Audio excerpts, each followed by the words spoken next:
다니엘 전지 실험을 위한 이론 내용의 짧은 설명입니다. 화학전지 관련 내용이고 지금 화면에 보이는 교재는 배경을 보면 알겠지만 EBS 수능 특강입니다. 산화환원 부분부터 다루도록 할게요. 여러분들 알겠지만 산화란 산소를 얻는 또는 전자를 잃거나 산화수가 증가하는 반응이라고도 하고 사실 언급이 되어 있지 않지만 보통 수소를 잃는 경우도 우리가 산화라는 용어를 사용해서 설명해 주기도 해요. 산화수라는 거는 산화되었는지를 표현해주는 가상의 수치. 사실 이거에 대한 자세한 내용은 화학원에 등장을 하는데 여기서 그것까지 다 설명하기는 조금 어려우니까 일단 넘어가도록 할게요. 환원은 반대 과정이죠. 산소를 잃거나 전자를 얻거나 산화수가 감소하는 반응이고 수소의 경우도 얻는 것으로 봐줄 수 있어요. 그래서 전자랑 수소는 동일 케이스다. 교육 과정이 바뀌면서 수소를 어떻게 하는가에 대한 이야기들이 다 빠져 있어서 아마 문제를 풀거나 할 때 굳이 그것까지 고려할 필요는 없을 것 같아요. 그리고 용어에 뭐 이렇게 뒤에 꼬리가 붙어 있으면 남을 어떻게 한다라는 의미라고 했었죠. 그래서 산화제, 산화성, 산화력 이런 식의 용어가 살짝 바뀌게 되면 남을 어떻게 하는지가 포인트가 되는 거예요. 그래서 산화제라고 하면 남을 다른 물질을 산화시키는 물질을 말한다. 그럼 자신은 반대로 환원이 된다. 환원제는 또 역시 반대. 다른 물질을 환원시키는 물질이기 때문에 자신은 산화가 된다. 이런 용어의 차이 요거 기억해두고 산소나 전자 같은 걸 잃거나 얻는 과정이 진행이 되면서 산화랑 환원이 진행되기 때문에 누군가 뭘 잃어버리면 그걸 받아주는 물질이 반드시 필요해요. 그래서 이 두 가지 산화환원이란 반응은 항상 동시에 함께 일어난다라는 것들을 배워서 기억하고 있을 거예요. 먼저 쉽게 보는 것은 산소의 이동을 통해서 산화환원을 보는 거지만 엄밀하게 말하면 전자의 이동을 통해서 설명이 좀 더 넓게 되기 때문에 이제 화학 2 내용으로 들어가거나 화학 1에서도 그렇지만 산화환원을 언급을 할 땐 사실 전자의 이동에 대해서 생각을 해보는 게 좀 편하고 그런 과정에서 양이온이 되는 이런 경우들을 쉽게 볼 수가 있어요. 그래서 우리가 금속의 반응성에 대해서도 이제 여러분들 배웠던 거 기억을 할 텐데 금속들이 우리 옥텟 규칙 이런 걸 배우면서 다 알았겠지만 가장 바깥쪽에 전자의 배치를 비활성 기체처럼 하려다 보니 걔네들은 전자를 잃어버리는 게 훨씬 편해서 양이온이 되게 잘 되죠. 근데 양이온이 되는 그 능력은 물질마다 다 달라요. 그래서 누가 양이온이 제일 잘 되는가? 다시 말해 누가 전자를 제일 잘 잃어버리는가? 전자를 제일 잘 잃어버린다. 다시 말해 산화가 잘 되냐?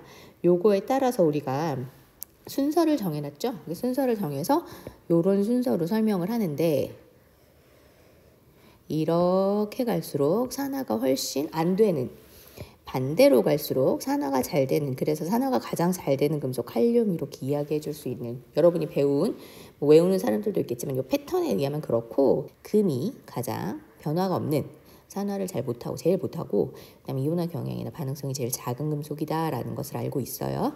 중간에 수소가 하나 이렇게 끼어 있는데 괄호가 되어 있죠. 수소를 괄호를 친 이유는 수소는 금속이 아니기 때문이에요. 그리고 금속은 아니지만 양이온이 되는 아이다 보니까 함께 맞춰서 우리가 이제 같이 묶어서 설명을 한다. 요거 같이 기억해 두면 돼요. 수소 같은 경우에는 산성 용액 속에 들어있는 이온이기 때문에 산하고 금속이 반응할 때 어떤 것이 반응을 하냐 안 하냐를 따질 때 되게 중요한 역할을 하죠. 여하튼 그렇게 돼서 금속이 반응을 잘하냐 못하냐 같은 것들에 대해서 우리가 이야기할 수 있고 특히나 금속과 산의 반응의 경우에 산 용액 안에 있는 수소이온 산 용액 안에 있는 이 수소이온이 어떻게 얘네들을 만나서 반응하게 되느냐로 경쟁이 붙게 되는데 두 가지를 생각해 볼 수 있어요. 황산 같은 거라고 생각해 봅시다. 묽은 황산, 수용액 을 넣었다. 그러면 이 안에 H 플러스 양이온이 있고 SO4 마이너스 음이온이 들어있는 상태겠죠? 그런데 거기에다가 아연 금속을 넣었어요. 또 하나의 세팅을 똑같이 묽은 황산 수용액을 넣어서 선생님 지금 화학실에서 이걸 찍고 있다 보니 바깥에서 소독차 지나가는 소리 같은 소리가 나네요. 무슨 소리일까요? 여하튼 구리 금속을 이렇게 넣었다. 가와 헬기 소리 같기도 해요. 요즘 딴 얘기지만 선생님 동생이 군대에 있을 때 육군 헬기 부대에 있었는데 가끔 헬기를 타고 집 근처까지 날아온 적 있어. 이런 얘기를 하더라고요. 오늘 헬기가 날아다니나 봐요. 쓸데없는 얘기만 하고. 여하튼 묽은황산 수용액에다가 2가지 금속을 넣었어요. 그러면 이 금속이 아연과 여기 있는 구리 금속이 이 용액 안에 있는 아이들과 경쟁을 하게 돼요. 근데 어떤 경쟁을 하느냐 하면 누가 더 양이온이 잘 되는가 하는 경쟁을 하게 되죠. 그리고 우리가 아는 것처럼 이 안에 들어있는 수소이온은 아연보다는 이온화 경향이 작기 때문에 아연한테는 밀리는 아이고, 구리보다는 이온화 경향이 크기 때문에 구리한테는 이겨요. 근데 이 금속의 반응성은 굉장히 절대적인 어떤 힘이라고 볼 수 있어요. 그래서 반응을 잘하는 금속은 일단 앞뒤 안 가리고 자기가 무조건 양이온이 되어야 해요. 그러면 이 아연이 양이온이 되려면 전자를 내보내야 되죠. 근데 전자라는 것은 물속을 헤엄치거나 공중에 날아다니거나 할 수가 없어요. 그래서 이 아연이 내놓은 전자를 누가 받아야 하는데, 용액 안에 들어있는 2개의 이온, 수소이온과 황산이온이 있는데 이 2개의 이온 중에 마이너스를 띠는 전자를 받을 수 있는 애는 당연히 수소이온밖에 없겠죠. 그래서 아연이 전자를 2개 내놓고 그 전자를 수소이온이 받아서 수소기체로 바뀌는 이런 반응이 진행이 돼요. 그럼 아연은 아연 이온으로 녹아서 용액 안에 아연 이온으로 들어가게 될 거고, 얘가 내놓은 전자를 여기 있는 수소 이온이 가서 얘를 받아서 뭐예요? 여기서 수소기체가 발생하는 이런 반응이 진행이 되겠죠. 그래서 아연이 내놓은 전자를 수소 이온이 받아서 기포가 발생한 수소기체가 발생하게 될 거고, 시간이 지나면 결국은 아연은 조금씩 녹아 들어갈 거고, 이 아연 판의 위에 수소기체가 발생하는 기체가 발생하는 걸 우리가 확인할 수 있다. 그런데 나 같은 경우에는 구리금속과 수소의 경쟁이죠. 구리는 수소보다 힘이 약해요. 이온화 경향이 작고 반응성이 작아요. 다시 말해, 이미 반응성이 큰 수소 이온은 이온으로 있는 것을 충분히 만족하기 때문에 더 다른 반응을 할 필요가 없어요. 그래서 얘네들이 만나봤자 어떤 변화가 일어나지 않는다. 그래서 이 나 같은 경우에는 아무 일도 일어나지 않고 그대로 구리판이 그대로 존재하는, 변화가 없는 이런 결과가 얻어지게 된다. 잘 모르겠으면 어떻게 생각하면 되냐면, 결국 어떤 반응이 진행되었을 때 최종적으로 이온으로 있는 아이가 이온화 경향이 크다. 금속의 반응성 또는 양이온이 잘 되는 아이다. 산화가 잘 되는 아이다 라고 볼 수 있고, 이 가와 나 실험을 통해서 우리가 무엇을 알 수 있냐면, 결국은 아연이 수소를 이기고 이온이 되었죠. 그리고 수소가 구리를 이기고 이온으로 존재하고 있죠. 요런 금속과 수소의 이온화 경향의 차이를 우리가 볼 수가 있어요. 이온화 경향이라고 한다. 뭐 양이온화 경향이라는 의미인데 양을 그냥 뺀 것뿐이다라고 생각하면 되고, 요렇게 되면서 자연스럽게 반응이 진행이 되는 것들을 우리가 확인할 수 있어요. 가 같은 경우에는 특별히 뭘 어떻게 하지 않아도 황산수용액에 아연판을 넣으면 자연스럽게 반응이 일어나죠. 자발적으로 반응이 일어난다라고 말하고, 나는 아무런 일도 일어나지 않아요. 자발적으로 일어날 수 없다. 이렇게 알고 있으면 되는데, 이것들이 이어져서 어디로 가게 되냐면 결국은 전지를 만드는 원리로 연결되게 돼요. 그래서 사실 선생님이 지금 이거 설명하는 요 영상은 우리가 화학2 수능을 잘 보자 이런 의미는 아니기 때문에 뭐 이런 이온의 반응 같은 거 자세하게는 안 볼 거고, 결국은 여기죠. 이 전지의 원리가 이거랑 관련이 있다. 그래서 자발적인 산화환원 반응을 통해서 전자의 흐름을 만들어내게 되는 거고, 전자가 흐르는 것을 우리가 전류가 흐른다고 하잖아요. 전류가 흐르는 거랑 반대 방향이지만 전자가 흐르는 것이 결국 전기가 생기는 거죠. 그래서 전자의 흐름을 만들어내면서 전기를 만들어내는 전지의 역할을 하게 되는 이런 것들로 연결시켜 줄 수 있어요.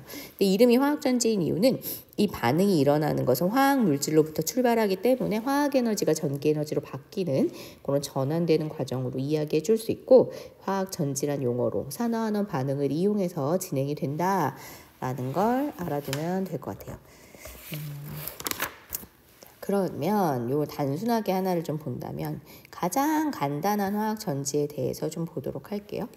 가장 간단한 화학전지는 볼타전지라는 화학전지, 볼타전지는 금속 2개를 쓰는데 아연하고 구리를 쓸 거예요. 아연판하고 구리판은 어디에다 담그냐면 황산에 담가요. 묽은 황산에 담갔다. 자, 만약에 선생님이 여기 용액이 있는데 묽은 황산 아까 용액 안에 그 H 플러스 이온 나눠져 있고 SO4 E 마이너스 이온 들어있을 거라고 했죠? 거기다가 2개의 금속판을 그냥 넣어요. 아연판을 넣고 구리판을 이렇게 넣어요. 이렇게 넣으면 이 두 개의 금속판이 지금 연결이 안 된 상태로 황산 용해관에 묽은 황산에 담겨져 있을 때 아연은 지금 누구밖에 못 만나요. 이 수소이온밖에 만날 수가 없어. 아연과 수소가 경쟁하게 돼요. 구리도 마찬가지겠죠. 구리도 지금 만나고 있는 애는 수소이온밖에 없어요. 음이온은 의미가 없어요. 이렇게 두 개가 경쟁하게 되는 거예요. 그러면 아까 얘기했던 것처럼 자꾸 지우개로 바뀌네요. 아연이 수소보다 이온화 경향이 크고 수소가 구리보다 이온화 경향이 크니까 아연하고 수소가 이기겠죠. 그래서 아연판 쪽에서는 아연이 수소 이온한테 전자를 주고 아연 이온이 되면서 전자를 내보내게 되고 그 전자를 누가 받아요? 수소 기체가 받게 되는 이런 반응이 진행이 되는데 구리판 쪽에서는 수소 이온이 아무리 와봤자 얘네들은 수소가 이온으로 있는 게 좋기 때문에 더 이상 반응하지 않는. 그래서 시간이 지나면 아연은 조금 녹아 들어가겠죠? 여기에서 기포가 발생한 이런 식으로 변화가 일어난다는 거예요. 그런데 지금 여러분 맨편에 있는 거 보이죠? 맨편에는 뭘 했어요? 전선을 연결했어요. 지금 똑같은 세팅이었는데 이 아연판하고 구리판은 전선을 연결을 함으로써 살짝 변화가 생겨요. 무슨 변화가 생기냐면 분명히 아연하고 구리하고 수소이온이 들어있는 용액이고 판도 똑같고 용액도 똑같은데 전선을 연결하면 금속은 어쨌든 금속선 연결된 걸 훨씬 좋아하는 거예요. 그래서 전선을 연결하지 않았을 때는 아연과 수소가 경쟁하고 구리와 수소가 경쟁했는데 전선을 연결하는 순간 전선과 연결되어 있는 두 개의 금속의 경쟁 관계로 경쟁이 바뀌어버려요. 그래서 결국은 아연이 경쟁에서 승리하는, 어차피 아연은 구리보다도 이온화 경향이 크기 때문에 아연이 경쟁에서 승리하는 거예요. 그럼 어떻게 돼요? 이 아연이 있는 아연판은 이온이 되면서 전자를 내보내겠죠. 그리고 아연은 만족스럽게 자기가 내보낸 전자는 놔두고 자기는 이온이 돼서 용액 안에 녹아 들어가게 될 거예요. 그래서 아연판이 녹아요. 그런데 이 전자라는 아이는 누가 받아주지 않으면 어떻게 할 수가 없어요. 원래 처음 선생님이 전선 연결하기 전에 그 전자를 누가 받았어요? 용액 안에 있던 수소이온이 바로 받아줬죠. 근데 전선을 연결하면 이 전자한테 선택지가 생기는 거예요. 용액으로 바로 가서 수소이온을 만날 수도 있고 전선을 통해 이동할 수도 있어요. 어떤 선택을 하게 되냐면 금속선을 타고 금속을 통해 이동하는 걸 먼저 선택하게 돼요. 그래서 이렇게 나온 전자가 바로 수소이온을 만나는 게 아니라 전선을 타고 구리판 쪽으로 넘어가게 돼요. 이렇게. 그러면 결국 마이너스극, 아연판 쪽에서 구리판 쪽으로 전자가 움직이는 흐름이 생기죠. 그래서 아연판으로 전자가 나와서 거기가 마이너스극이 되고 구리판으로 전자가 들어오는, 전자가 구리판이 플러스극이 되는 이런 전자의 흐름이 생기게 되면서 전기가 통하게 돼요. 그러면 전구에 불이 들어오게 되는 거죠. 그런데 문제는 여기에 나온 전자도 어딘가를 가져야 되는 거예요. 여기 구리판 위에서 계속 정체돼 있을 수가 없어요. 왜냐하면 전자는 계속 넘어올 건데 얘가 해결이 안 되면 여기로 더 넘어올 수가 없어서 전기가 통할 수가 없어요. 그래서 얘네들 결국 여기로 넘어와 봤자 갈 데라고는 뭐밖에 없어. 이 용액 안으로 그냥 전자가 녹아 들어갈 수는 없으니까 결과적으로는 용액 안에 있던 수소 이온이 얘네들을 해결해 줄 수밖에 없는 거예요. 그래서 구리판 쪽으로 넘어온 전자들은 어쩔 수 없이 용액 안에 있던 수소 이온하고 만나서 수소기체를 발생시키는 반응이 진행이 돼요. 그래서 여기서 수소기체가 발생해요. 그럼 전체적으로 봤을 때 일어나는 반응은 아연 이온이 되면서 전자를 내보내서 그거를 수소 이온이 받아서 수소기체가 되는 반응. 전체 반응은 사실 원래 처음에 전선 연결하기 전이나 똑같아. 그런데 그게 일어나는 위치가 다르죠. 어떻게 일어나게 되죠? 아연판 위에서는 전자를 내보내는 반응밖에 안 일어나고 전자를 받아서 수소기체가 발생하는 반응은 구리판 위에서, 구리판은 장소를 빌려주는 거예요.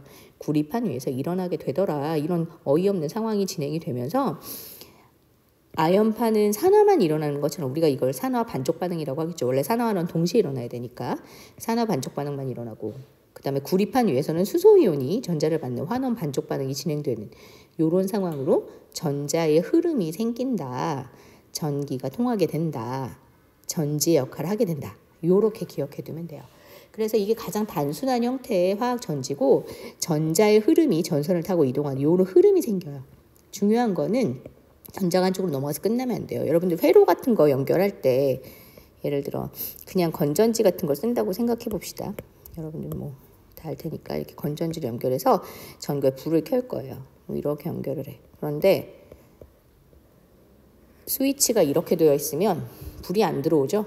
스위치가 열려 있으면 전자의 흐름이 연결되지 못해요. 다시 말해서 화학전지도 똑같이 어떤 얘가 계속 전기가 통해서 그 전류가 흐르면서 전구에 불을 켜거나 가전제품 돌리거나 뭔가 이런 걸 하려면 전자의 흐름이 하나의 패곡선의 형태를 띄어야 된다는 거예요. 그래서 아연판에서 나간 전자가 결국 구리판에서도 어딘가로 가줘야 전체적으로 이렇게 전자가 흐르는 것 같은, 실제로 여기에 구리판으로 넘어온 전자가 아연판으로 가지는 않아요. 그러나 여기에 있는 전자도 어딘가로 이동해줘야 전체적으로 전자의 이동, 흐름이 생기는 것처럼 우리가 설명해 줄 수 있고, 그렇게 되어줘야 전자의 이동, 전자가 계속 넘어갈 수 있다는 거예요.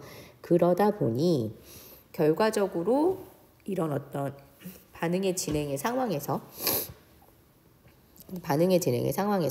넘어온 전자들도 무언가 결국 해야 되는, 그러니까 선생님 너무 지저분하게 만들어놨는데 플러스극으로 넘어온 전자가 그냥 거기서 끝나서 거기서 멈춰버리는 것이 아니라 걔가 결국은 용액 안에 있는 수소이온하고 만나서 수소기체를 만드는 것까지 가야 전체적으로 전자의 흐름이 형성이 되면서 전지의 역할을 해줄 수 있다라는 걸 기억해두면 되고, 결국은 전자를 내보내는 극이 마이너스 극인데 그 마이너스 극에서 하는 일은 전자를 내보내는 산화를 하는 산화 반응이 되는 거. 마이너스 극에서 전자가 나오면 플러스 극으로 들어가게 되는데 그 플러스 극은 전자를 받아들이는 거니까 환원 반응이 일어나게 된다. 이렇게 되는 것이 기본적으로 전지의 기본 원리다. 화학전지의 기본 원리다.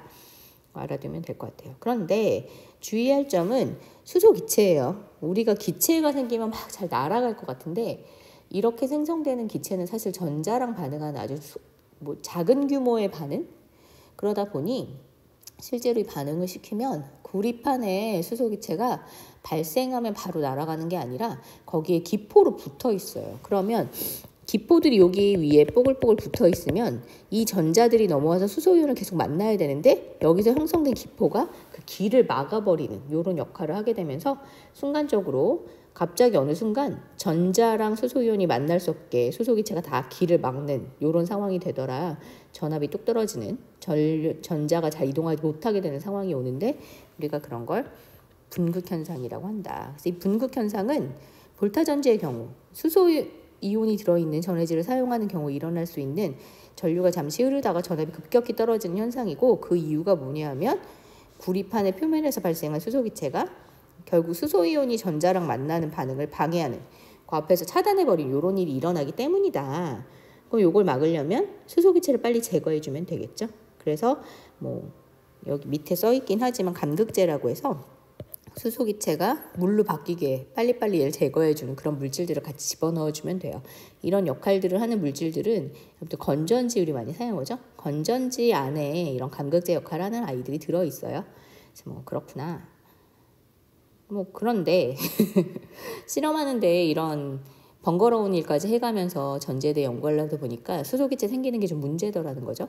그래서 수소기체가 아닌, 기체가 안 생기는 전지에 대해서 연구를 하게 되었고, 그렇게 해서 새로 연구의 결과 만들어진 또 다른 화학전지가 다니엘 전지라는 거예요. 다니엘 전지는 기본적으로 아연하고 구리를 사용하는 건 똑같아요.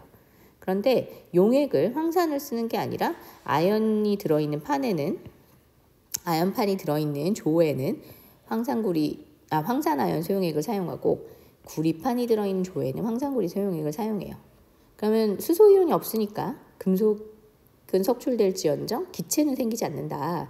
그 다음에 이 두 개의 금속을 또 역시 전선으로 연결해요. 그러면 아까처럼 아연이랑 구리가 금속 전선으로 연결됐으니까 두 개가 만나서 경쟁하겠죠. 두 개가 붙어 있어요. 경쟁하면 앞에랑 똑같이 아연이 이길 거니까 아연판 쪽에서 아연 이온이 생기면서 전자를 내보내는 이런 반응이 진행이 되겠죠. 그 전자는 도선을 타고 구리판으로 넘어가서 용액 안에 이제 구리 이온이 있으니까 그 용액 안에 있는 구리 이온이 넘어온 전자를 받아서 구리 금속으로 석출되는, 그래서 아연판 쪽에서 산화 반응, 구리판 쪽에서 환원 반응이 진행이 되면서 전자의 흐름이 생기는 전지의 역할을 한다. 인데 문제는 그렇게만 해놓으면 조가 두 개 떨어져 있기 때문에 반응이 진행이 안 돼요. 마치 스위치가 열려 있는 거랑 똑같아요. 그래서 우리는 어떤 걸 만들어야 하냐면 전자가 지우개로 바뀌었네요. 전자가 이렇게 넘어가면 그 전자가 다시 돌아올 수 있는, 실제로 전자가 오진 않지만 돌아올 수 있는 길을 만들어줘야 되는 거예요. 그래서 두 개의 조를 다리로 연결해요. 염다리라는 아이로 연결해요. 염을 채워놓은 다리라는 뜻이에요. 그래서 이 다리는 관 안에 한천이라고 약간 젤리 만드는 성분이라고 해야 되나? 뭐 그런 것들에다가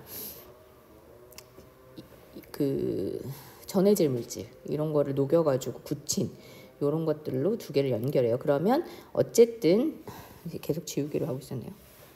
어쨌든 전자가 흐르는 패곡선의 형태로 우리가 흐름을 만들어줄 수 있어요. 물론 이 구리판으로 넘어온 전자가 헤엄쳐서 여기로 가지 않죠. 여기로 넘어온 전자는 구리 이온을 만나서 금속구리로 석출되면서 여기서 빠져나오는 것 같이 이렇게 돼버리게 되고 아연판에서 전자가 또 나오게 돼요. 별개처럼 보이지만 전체적으로 봤을 때 전자가 이동하는 하나의 궤적이 나올 수 있어요. 패곡선의 형태로 우리가 전자의 움직임을 설명해 줄 수 있어야 되고 어쨌든 나눠져 있는 두 개의 조가 뚫려 있으면 스위치가 열린 거랑 똑같기 때문에 걔네들을 연결하는 다리가 필요했다. 기억해 두면 될 것 같아요. 그래서 얘를 다니엘 전지라고 부른다. 다니엘 전지의 반응은 마이너스 극 똑같아요. 아연이 이온이 되면서 전자를 내보내는 산화 반응. 플러스 극은 수소 이온이 아니라 무슨 이온이 있어요? 구리 이온이 있으니까 구리 이온이 전자를 받아서 금속 구리로 석출되는 환원 반응이 진행이 된다. 아까 볼타 전지의 경우에는 생성되는 게 수소 기체였죠? 그러면 요 구리판을 꺼내면 기체는 날아갈 거니까 구리판의 질량은 변함이 없었어요. 그런데 다니엘 전지 같은 경우에는 금속 구리가 석출되죠. 그래서 구리판의 질량이 증가하게 돼요. 그리고 여러분 기억하겠지만 구리 금속은 색깔이 좀 특이한 애잖아요. 그냥 금속 구리는 붉은색이라고 하죠. 그런데 그 금속 구리가 이온이 돼서 수용액 속에 들어있으면 파란색, 푸른색, 파란색을 띠고 그 다음에 산화돼서 산화구리가 되면 검은색을 띠잖아요. 그래서 처음에 이 황산구리 수용액 파란색을 띠고 있는데 시간이 지나면 구리 이온의 숫자가 점점 줄어들어요. 그래서 용액의 푸른색은 조금씩 옅어질 것이다. 그 다음에 구리판 위에 붉은색의 금속구리가 더 석출돼서 뭐가 들러붙는 이런 것들을 확인할 수 있다. 것들 알아두면 될 것 같아요. 그래서 요 정도 설명했고 선생님이 여기 이걸 하는 이유는 우리가 다니엘 전지 만들기 실험을 할 거기 때문에 그거에 대해서 미리 이론으로 잠깐 봐둔 거니까 산화환원 이런 것들 그다음에 전지의 원리만 간단히 알고 있으면 될 것 같고 우리가 만들게 되는 전지에 대해서는 선생님이 나중에 실제로 이제 실험할 때 그때 다시 설명해 줄게요. 그 사용하게 되는 만들게 되는 다니엘 전지는 염다리를 쓰지 않는 형태의 키트로 나와 있는 전지라서 염다리 대신 걔네들의 용액의 밀도 차이를 이용해서 중력 전지라는 형태로 두 개의 용액을 같은 한 조라고 하긴 뭐하고 그 하나의 컬럼 안에다가 집어넣는 약간 그런 형태로 실험을 진행하게 될 거예요. 크게 어렵지는 않을 것 같고 산화환원은 이미 배웠으니까 기억할 거라고 생각해요. 잘 모르겠는 거 있으면 질문하도록 하고 실제로 수업할 때 다시 보도록 하겠습니다. 여기까지 할게요. 수고하셨어요.